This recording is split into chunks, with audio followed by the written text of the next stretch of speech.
भाई बोचा में लोक जनशक्ति पार्टी रामविलास हम लोग चुनाव नहीं लड़ रहे हैं। मुझे नहीं लगता कि आज की तारीख में आम मतदाता को ये बात बताने की ज़रूरत है कि उनके बेहतरी के लिए, उनकी भलाई के लिए क्या अच्छा है। मुझे लगता है पिछले विधानसभा के चुनाव में भी जनता ने स्वयं निर्णय लिया था। बोचा की जनता इस बात को भली भांति जानती है कि आने वाले समय में उनका प्रतिनिधित्व कौन बेहतर कर सकता है, नहीं कर सकता है। बोचा में लोक जनशक्ति पार्टी रामविलास हम लोग चुनाव नहीं लड़ रहे हैं और वहाँ पर मुझे नहीं लगता कि आज की तारीख में आम मतदाता को ये बात बताने की ज़रूरत है कि उनके बेहतरी के लिए, उनकी भलाई के लिए क्या अच्छा है। मुझे लगता है पिछले विधानसभा के चुनाव में भी जनता ने स्वयं निर्णय लिया था और एक बात उन्होंने ज़रूर स्पष्ट कर दी थी कि मुख्यमंत्री कोई भी हो, पर जनादेश मौजूदा मुख्यमंत्री नीतीश कुमार जी का पुनः मुख्यमंत्री बनने के लिए जनादेश नहीं मिला था। इसीलिए उनको तीसरे नंबर की पार्टी बनाया गया। आधे से ज़्यादा उनके प्रत्याशी चुनाव हार गए। पिछले एमएलसी के भी चुनाव में पुनः उन्होंने तीसरे नंबर का अपना रिकॉर्ड कायम रखा। उसमें भी तीसरे नंबर की ही पार्टी मुख्यमंत्री नीतीश कुमार जी की बनी है। बहरहाल बोचा में वो नहीं लड़ रहे हैं, पर उनके सहयोगी एनडीए की तरफ से भारतीय जनता पार्टी वहाँ पर चुनाव लड़ रही है। मुझे लगता है कि अब बोचा की जनता इस बात को भली भांति जानती है कि आने वाले समय में उनका प्रतिनिधित्व कौन बेहतर कर सकता है, नहीं कर सकता है। मैं अपनी तरफ से कोई राय या मशवरा देकर बोचा की जनता के बुद्धि विवेक को चुनौती नहीं देना चाहूँगा। मुझे लगता है वो अपनी सोच से जो निर्णय लेंगे, उचित निर्णय लेंगे। मेरा ध्यान फिलहाल आज की तारीख में केंद्रित है आगामी 14 अप्रैल को जो डॉक्टर बाबा साहेब भीमराव अंबेडकर जी की जयंती है। हमारे नेता आदरणीय रामविलास पासवान जी हर साल उनकी जयंती को धूमधाम से वो मनाया करते थे।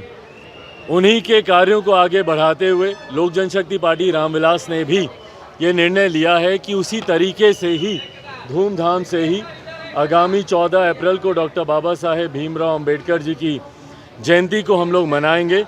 पहले पटना के मिलर हाई स्कूल के मैदान में इस कार्यक्रम को आयोजित करने का निर्णय लिया गया था, परंतु राज्य सरकार के द्वारा कागजी कार्रवाई, परमिशन मिलते मिलते विलम्ब जिस तरीके से हुआ, और क्योंकि वो खुले मैदान में कार्यक्रम होना था, हम लोग के लिए संभव नहीं था कि आखिर के दिन में अगर वो आज और कल में अगर हमको परमिशन दें तो पूरा टेंट लगवाना है, मंच बनवाना है, एक दिन में वो कार्यक्रम वहाँ पर करना संभव नहीं हो पाएगा। तो विकल्प के तौर पर पार्टी के द्वारा ये निर्णय लिया गया है कि हम लोग बापू सभागार में 14 अप्रैल को हम लोग ये कार्यक्रम करेंगे। सुबह 11 बजे बापू सभागार में डॉक्टर बाबा साहेब भीमराव अंबेडकर उनकी जयंती मनाई जाएगी। और उस दिन ना सिर्फ लोक जनशक्ति पार्टी रामविलास के नेता, ना सिर्फ हमारे कार्यकर्ता, बल्कि देश भर में जितने हमारे नेता आदरणीय रामविलास पासवान जी के अनुयायी हैं, उस दिन वो ये संकल्प भी लेंगे कि हमारे नेता आदरणीय रामविलास पासवान जी, जो कि भारत में दूसरे अंबेडकर के तौर पर माने जाते हैं, उनकी मूर्ति हम लोग प्रदेश भर के हर एक ज़िले में हम लोग लगाने का हम लोग संकल्प लेंगे।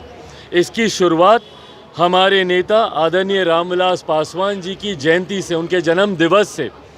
5 जुलाई को उनका जन्म दिवस होता है और एक व्यक्ति जब जन्म लेता है वो अपने कर्मों से जाना जाता है। और मेरे नेता की कर्म भूमि हाजीपुर रही है। हाजीपुर मेरे नेता आदरणीय रामविलास पासवान की वजह से जाना जाता है। मेरे नेता की पहचान हाजीपुर की वजह से 2 बार Guinness book of world records में उनका नाम दर्ज कराया, वो हाजीपुर की जनता है।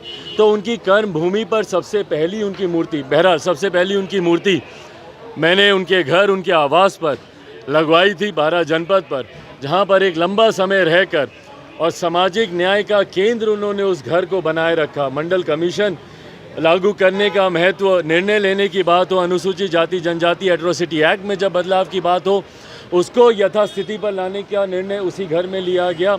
उन्होंने 81 करोड़ देशवासियों को मुफ्त में खाना मिले, लॉकडाउन के समय जो विपरीत परिस्थिति थी, वो तमाम महत्वपूर्ण निर्णय उसी घर से लिए गए। तो सबसे पहली मूर्ति तो मैंने उनकी 12 जनपद पे ही लगाई थी। बहरहाल परिस्थिति वर्ष वो मूर्ति वहाँ से हटा दी गई।